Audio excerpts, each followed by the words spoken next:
Lad os alle bede. Herre Jesus, vi vil takke dig, fordi du er midt i blandt os. Og så vil vi takke dig for, at du har sendt den hellige ånd. Ja, du har udgivet din ånd over al kød. Og det betyder over alle mennesker, over alle os, fordi du vil én ting. Åbne ordet for os og føre os ind i rigdommen og give os del i din fuldkomne og fuldbragte frelse. Det beder vi om måske i dit navn. Herre, vi er ikke værdige dertil, men vi ved, at vi er elsket af dig, hver eneste af os. Kom og luk os ind i nådens fylde og rigdom. I Jesu navn. Amen. Vi skal høre evangeliet til denne søndag, 3. søndag efter påske, og det står skrevet hos evangelisten Johannes, kapitel 14, vers 1-11. Jesus sagde, jeres hjerte må ikke forfærdes. Tro på Gud og tro på mig. I min faders hus er der mange boliger. Hvis ikke, ville jeg så have sagt, at jeg går bort for at gøre en plads rede for jer. Og når jeg er gået bort og har gjort en plads rede for jer, kommer jeg igen og tager jer til mig, for at også I skal være, hvor jeg er. Og hvor jeg går hen, derhen kender I vejen. Thomas sagde til ham, Herre, vi ved ikke, hvor du går hen. Hvordan kan vi så kende vejen? Jesus sagde til ham, jeg er vejen og sandheden og livet. Ingen kommer til faderen uden ved mig. Kender I mig, vil I også kende min fader, og fra nu af kender I ham og har set ham. Filip sagde til ham, Herre, vis os faderen, og det er nok for os. Jesus sagde til ham, så lang tid har jeg været hos jer, og du kender mig ikke, Filip. Den, der har set mig, har set faderen. Hvordan kan du så sige, vis os faderen? Tror du ikke, at jeg er i faderen, og faderen er i mig? De ord, jeg siger til jer, taler jeg ikke af mig selv, men faderen, som bliver i mig, gør sine gerninger. Tro mig, at jeg er i faderen, og faderen er i mig. Hvis ikke, så tro på grund af selve gerningerne. Amen.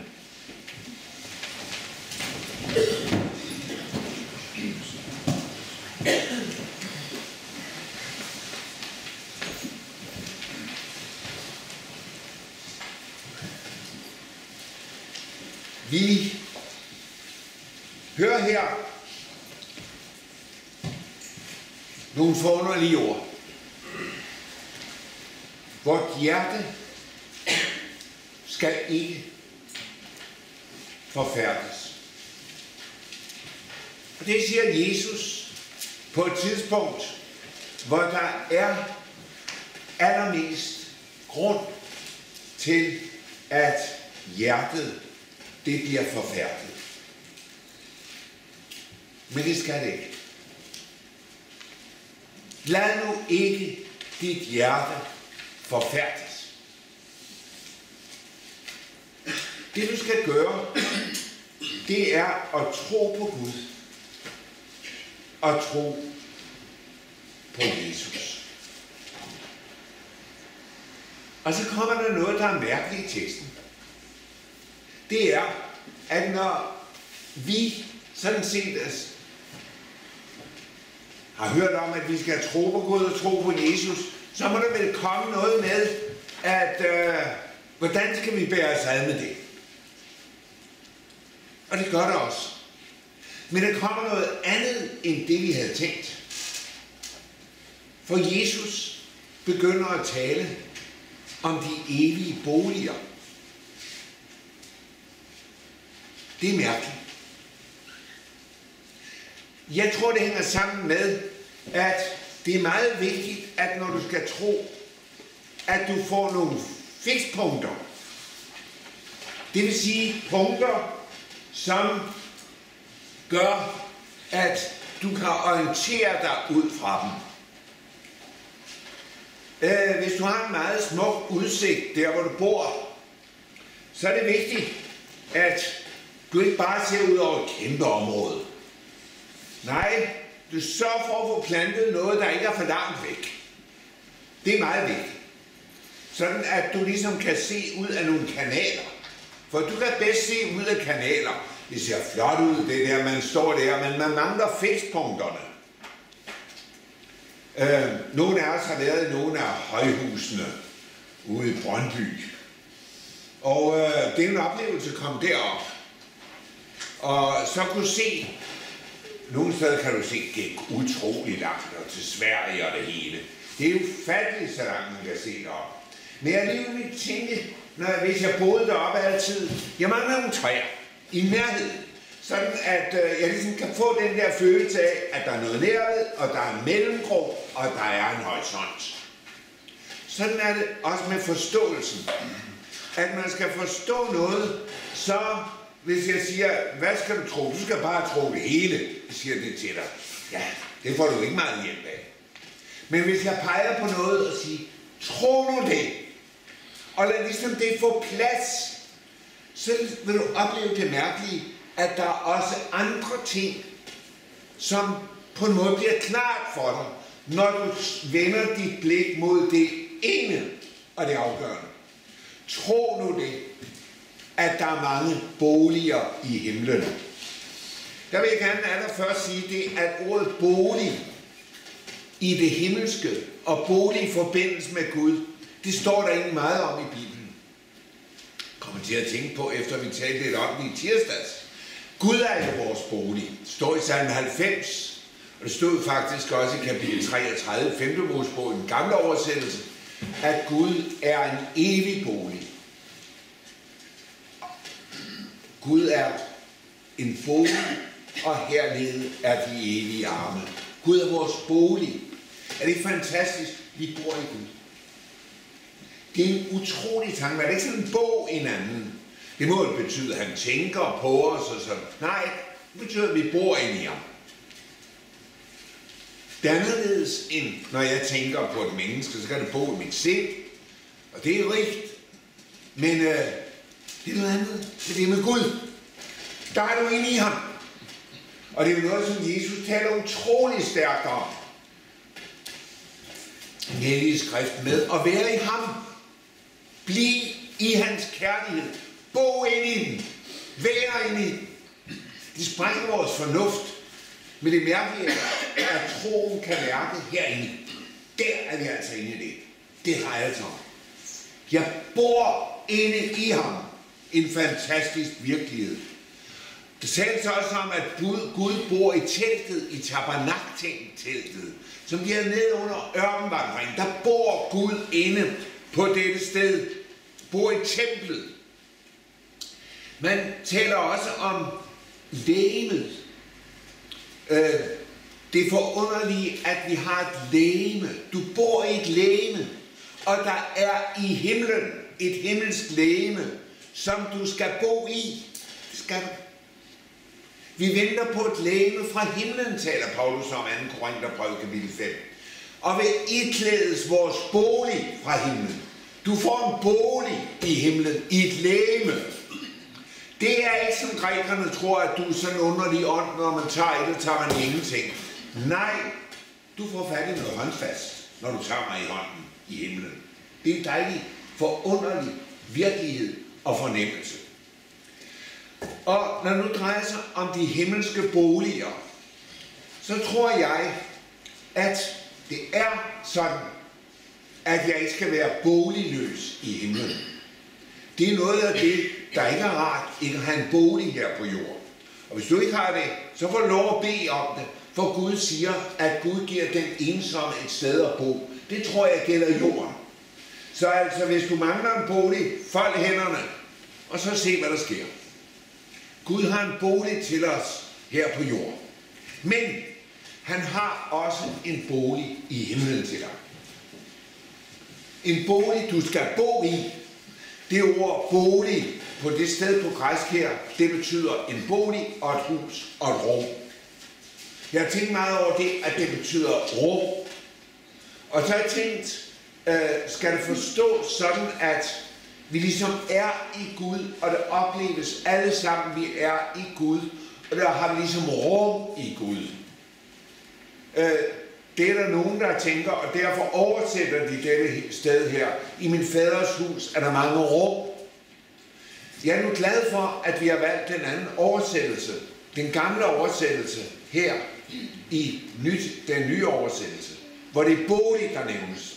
For jeg tror, alle får en bolig i himlen. Og her er der noget med opstandelseslivet. Jeg tror, opstandelseslivet svækkes, hvis vi får det gjort for åndeligt.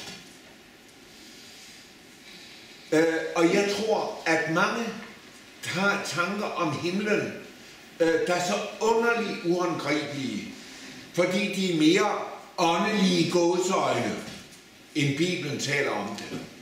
Du skal have en bolig i himlen. Et sted at bo. Og det synes jeg altså er vidunderligt. Det er skønt at være sammen med de frelste. Men jeg er ikke sikker på, at det er skønt, hvis man hele tiden skal være det, og ikke får lov at være sig selv. Og der tænker jeg på det. Din himmelske bolig får du lov at være dig selv. Og her kommer nemlig noget vigtigt ind i opstandelsen. Og det er, at det er dig, der opstår. Det er rigtigt, at det, der sås i forkrænkelighed, det er vort legeme, det er sådan, som vi er. Det er forkrænkeligt. Men det er det, der opstår i uforkrænkelighed. Der er nogen, der tænker, så er det fuldstændig anderledes. Nej, der er et link imellem det mesterværk, hver eneste af os er i kraft af Guds skabelse. Og så det fuldkomne, syndfri mesterværk i himlen. Men allerede her er du Guds mesterværk. Det er du som legeme, sjæl og ånd, Guds mesterværk. Og der kan jeg ikke være med at tænke på det forunderlige, at man kan komme i kontakt med dig. Og det kan jeg nu. Jeg er i kontakt med dig. Hvorfor? Jo, for Gud har skabt os sådan, at vi har talt sammen. Og det er jo fantastisk. Det kan dyrene ikke. De har ikke talt sammen. Ja, bierne, de kan nok finde ud af at gøre deres kammerater begrebelige, hvor de skal flyve hen. Men det er ikke ved at tale. Jeg ved ikke rigtig, hvordan de bærer sig ad. De kan nogle evner, vi ikke har. Men vi har nogle fantastiske evner og gaver.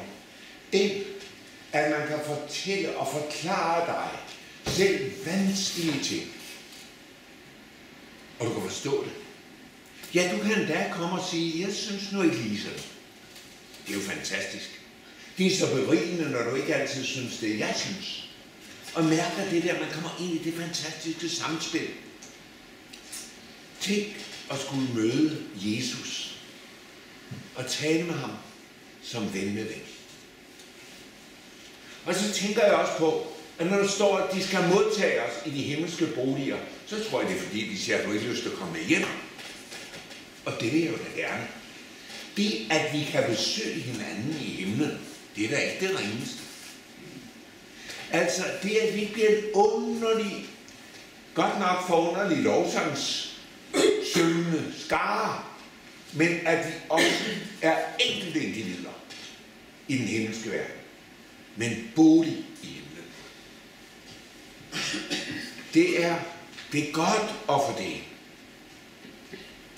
Jeg har nævnt det for jer før. En, jeg kender, som han skal gennem en stor operation, og han siger til lægen,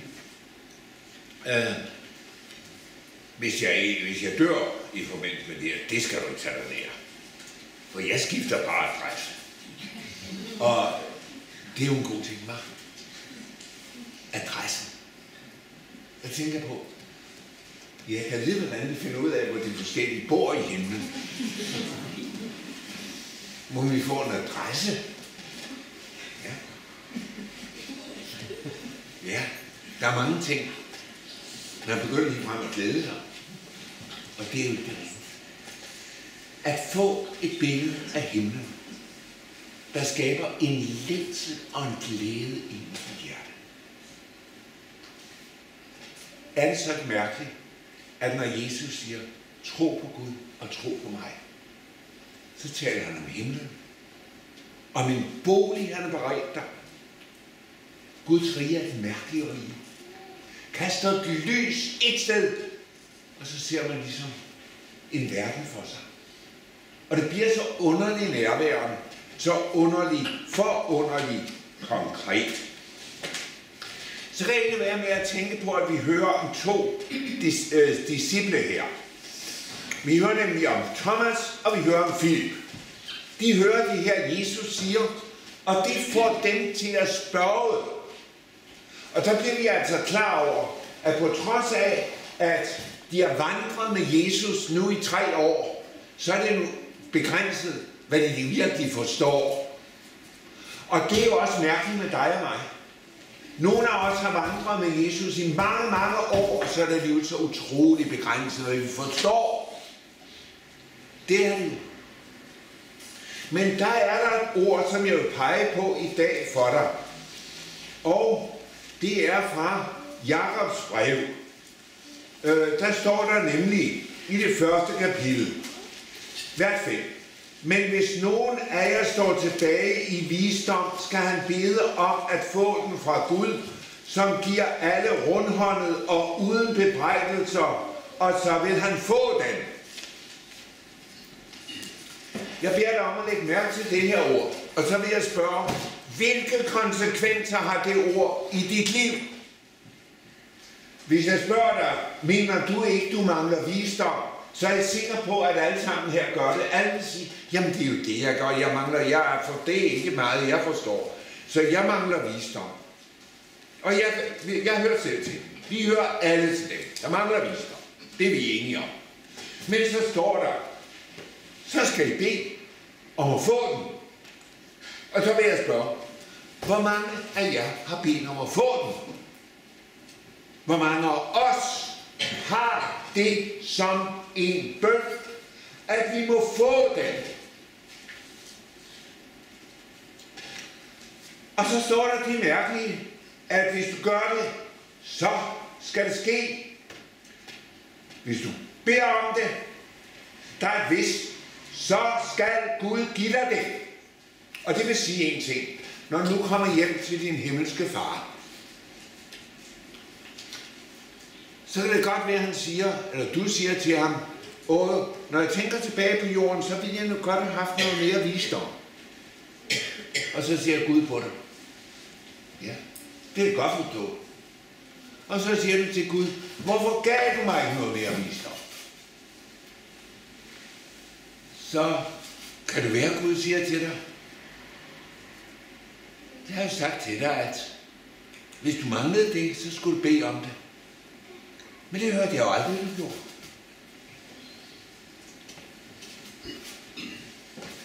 Det gode ved Thomas og Philip er, at de åbner sig for Jesus og siger, at der er noget, jeg ikke forstår. Og så kan Jesus komme dem til hjælp. Jeg vil sige det til dig og til mig selv. Kan I love hinanden, at nu skal der bedes mere om, at Gud vil give os visdom. Giv os indsigt. Så vi vokser i indsigt og erkendelse af ham. Det er nemlig noget af det, der gør både vores åndelige liv og vores menneskelige liv utrolig rigt. Så vil jeg pege på det mærkelige, at når vi læser i Bibelen, så er der nogle ting, man bliver klar over ud i Bibelen. Det er, at der er noget, jeg ikke kan forstå. Det er mærkeligt. Vi har en evne til at tro, at hvis jeg bare får det rigtigt forklaret, så kan jeg forstå det.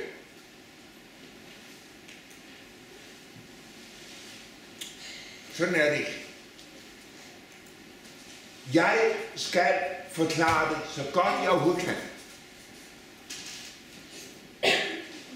Men det betyder ikke, at du kommer til at forstå det. Tværtimod er det sådan, at selvom jeg anvender de fuldstændig rigtige ord, så kan du alligevel ikke forstå det. Det er ligesom at disciplen, de kan ikke forstå det. Jeg vil pege på det med vejen. Det vil jeg nemlig sige noget om nu. Vejen.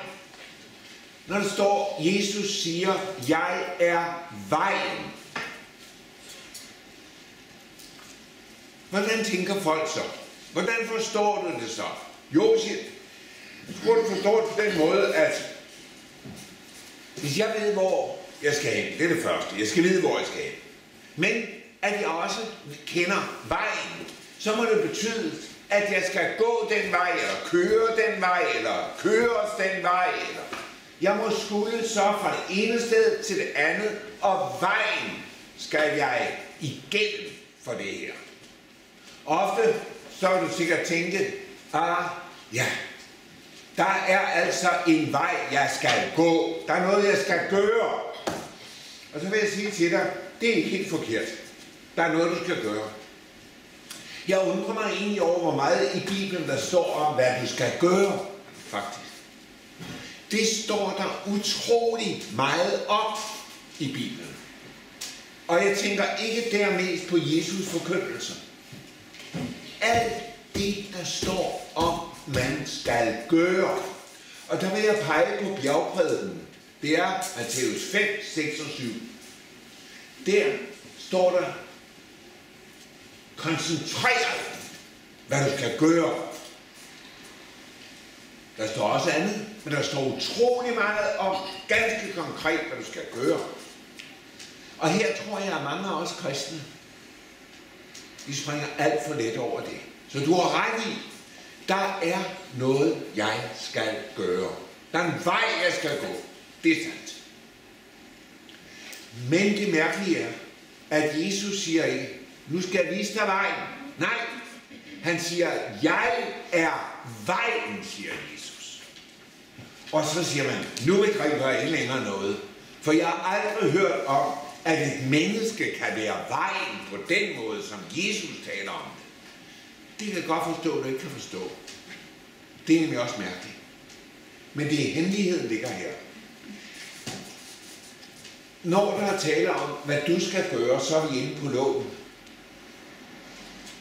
Når Jesus taler om sig selv som vej, så er det noget helt andet. Så er vi inde på ham. Og når Jesus taler om sig selv som vejen, så er det ikke en vej, du skal gå, men en vej, han har gået.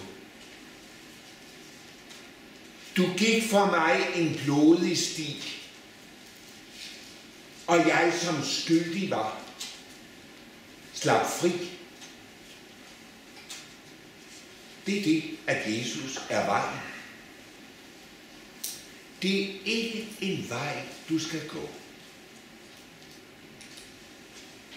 Du skal ind og have sønnen, eje sønnen, leve i kraft af sønnen. Skal derind, hvor Jesus er din frelser. Jesus er en forunderlig vejviser, jeg kender ingen bedre.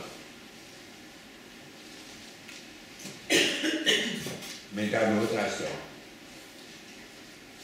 Han er min frelser. Og det mærkelige er, at skal Jesus være din frelser, så vil jeg bede dig om at glemme alt, hvad du skal gøre. Det er det vigtige. For så står du som en blank tavle, hvor Jesus kan tegne et kors. Og en åben grav. Og sige, jeg er vejen. Så vil Jesus komme ind i dit liv og være alt for dig. Det er jo så helt forunderligt. Alt for mig. Og der får du noget af den oplevelse, som et menneske får, når han ligesom bliver stille og undrende står og ser sig frelst. Og der tænker jeg på en mand, en peruaner, som jeg vil bruge som eksempel her. Jeg har haft den glæde at være derude, fordi jeg skulle ud og tale ved en konference. Og er der jo minder og ting, men noget af det, der satte sig utrolig stærkt hos mig, det var, da jeg talte med en ung missionær, som fortalte mig noget, der havde gjort et udsletteligt indtryk på ham. Han græd ikke, han sagde det. Men der var sådan utrolig, det blev så utrolig nærværende at sidde ansigt til ansigt med ham. Og man kunne næsten sådan af hele hans måde at fortælle det på. Ja, der var du ikke i tvivl om, at her var en oplevelse, som aldrig bliver glemt i hans liv. Han var sammen med en missionærkammerat taget ned for at bade i Stillehavet. Og så kan man måske nok sige, at disse her missionærer, de skal vel vidne om Jesus. Hvad skal de ned og bade for i Stillehavet? Så vil jeg sige, at du må have lidt godhed imod dem, det synes jeg, for det trænger de til indimellem, hvis de skal være gode missionærer. Så skal de også have lov til at tage derned og få sådan en god dukkert. Det hjælper også, når de skal forkynde evangeliet. Altså, vi er ikke så uåndelige, så det hele skal gå op i munkevæsen. De tager derned, og der er jo der er kraft i Stillehavet. Og der er storhed og vælde over det. Og der bliver Vesterhavet jo sådan noget, der alligevel står lidt i skyggen, selvom det er fantastisk med vores Vesterhav. Jeg synes, du kan få de så stærke oplevelser derovre. Men de kommer derned, og det sker det mærkeligt, at der er pludselig en, der skriger langt udefra. Han er ved at drukne. Det er en peruaner. Og den ene af de her, der er ikke tid at betænke sig. Ud i bølgerne, og ud til ham. Og så fat i denne mand. Og sikre sig, at han ikke trækker mig ned i havet. Og så langt ud, at man ikke kan nå ind. Men der er nogle klippeskær rundt omkring. Det gælder om at komme hen til dem og få ham op på klippen. Og det lykkes den unge missionær, som er en god svømmer. Men det rystende er, at hans kammerat kan stå op inde på stranden, og så kan han se, hvad er det nu, der sker? Han har fået ham op, men denne mand kan ikke hjælpe missionæren op, og han kan ikke selv komme op. Det resulterer i det forfærdelige, at havet tager ham og suger ham ned. Og han drukner. Men der kommer jo folk til og så videre, de får fat i en båd og kommer ud og redder peruaneren og fanger også denne livløse missionær. Tror han med. Og så fortæller denne mand, hans kammerat, at de kørte ud i en pick-up og sagde, jeg kunne ikke få ham ind som død i bilen ved siden af mig. Så jeg lagde ham op på ladet. Og så skulle jeg køre hjem til hans kone, og jeg mener, det var 3 børn. Det er en tur, man ikke sådan glemmer. Og jeg en af dem, der var med ved begravelsen oppe i Møg, hvor han ligger begravet, fortalte ham, hvor gribende var at se den unge kone og de 3 små stå ved ham. Gud fører os ind imellem noget, som vi ikke altid forstår. Men det gør han. Der er lidelser forbundet med at høre Jesus til. Der er sygdom, der er nød. Det er. Men mine, der er også en bolig i himlen.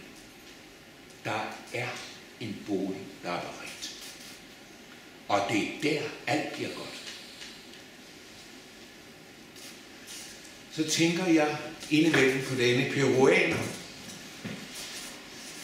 Jeg tror, han er til, tager ud til stedet. Og jeg tror, han står inde på stranden og ser ud på en lille klippe. Og så tænker han, der var der en, der førte mig op. Og da jeg stod der, så vidste jeg ingenting. Nu er du reddet. Nu blev du frelst.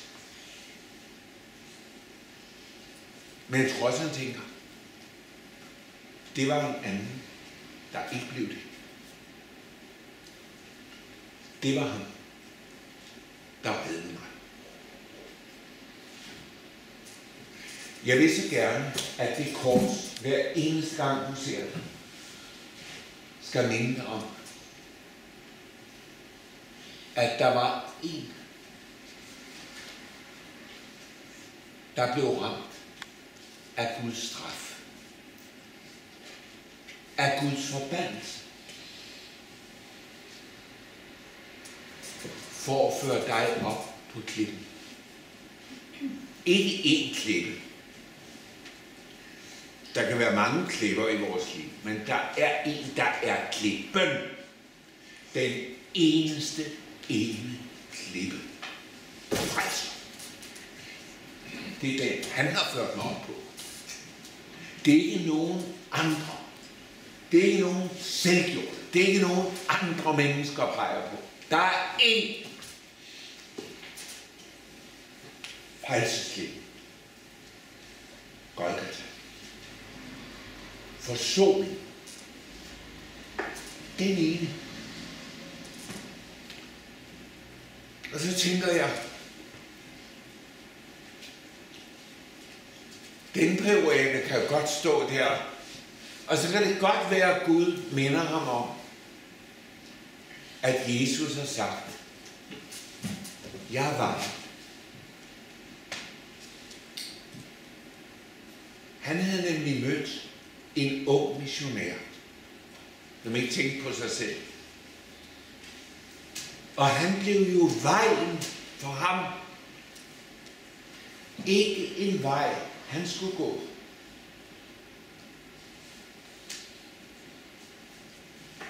Han skulle bare lade sig gribe af ham. Og jo mindre modstand, og jo mindre han selv kæmpede, jo bedre gik det. Og han kom ind på klippen. Det er det at være frelst. Alt det Jesus har sagt, jeg skal gøre, det skal jeg gøre. Men så skal jeg glemme, hvad jeg skal. Og så skal du høre, hvad han har gjort for dig. Frels din fortabte sjæl. Din stedfortræder. Din forsoning. Og ham skal du snart ære. Ham skal du snart se. Ham skal du snart lovsynge og prise. I evighedernes evigheder. Og du skal se navlemærkerne, så du aldrig glemmer, hvad det kostede. Men du skal se en ting til. Et strålende ansigt. I glæde over, at nu er du, hvor han er. For det er hans største glæde. Han elsker dig nemlig med en evig kærlighed. Og har ikke ønsket evigt at være sammen med dig. Og der tror jeg tit, du går ud af din bolig i himlen, hen og stiller dig i lovsangskoret og synger til hans pris og ære. Lad os bede.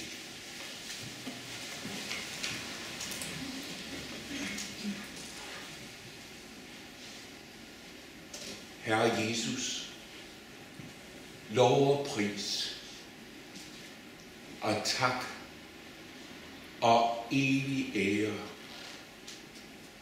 være dig, Gud, Fader, Søn og Helligånd. Du som har været, er og altid bliver en sand treenig Gud. Højlovet fra første begyndelse, nu og i al evighed. Jesus, vi takker for, at det bliver snart himmel. Snart kommer du i himlens skyer, og vi skal få lov til at se dig.